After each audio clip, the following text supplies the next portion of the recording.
should not be able to choose their own teacher.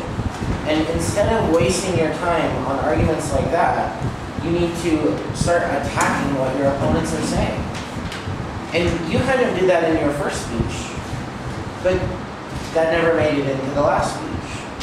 And on the whole, everybody is trying to make too many arguments. You had 9 contentions, okay? And in your summary speech, you had time to talk about 2 of them. So what was the point of those other 7 contentions? It's just a waste of time. So rather than focus so much on reading lots of points, you should focus on explaining your points and attacking what your opponent said. So, I voted for the pro team because I felt that a good teacher, even if a kid is immature, if they're right that a good teacher can influence the motivation and attitude of a kid, that good teacher could affect the behavior of an immature child and make them more mature. So I also think quantitatively, at the end of the debate, they had 2 points and you had 1. You had the argument that they should not pick because they're immature. They had 2 points that a good teacher affects the motivation and that the learning climate is really important, and that is determined by the attitude of the teacher in the student.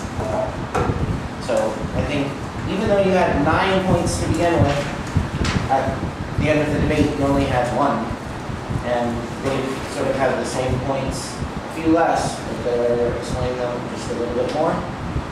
So I voted for them. Thank you. I want to say one other thing. You guys have asked a bunch of really good questions in Crossfire.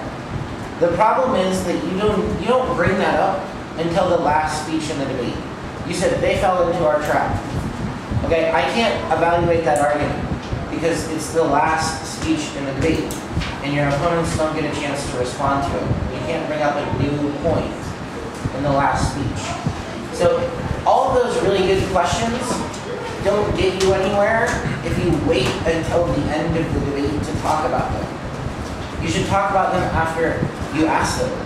So after you ask them the first questions and they respond that kids and parents have the same experiences, you should talk about that immediately. And then when you ask another question and they respond, talk about it immediately. Can I pick up? No, because I need to get the speaker points. Right. So you guys are looking at performance. Remember the apple and orange? You're only talking about orange. You're only talking about apple. That's not debate. That's a speech. Okay, that's an orange speech and an apple speech. You cannot only talk about your own arguments. You have to talk about other arguments. Attack other arguments. Attack other arguments. And then talk about your own. So if you are an apple, you have to first talk about why orange is bad and then talk about why apple is good. If you're an orange, then you have to say, you first attack apple, why apples are bad and why orange is good. You didn't clash. So you guys are going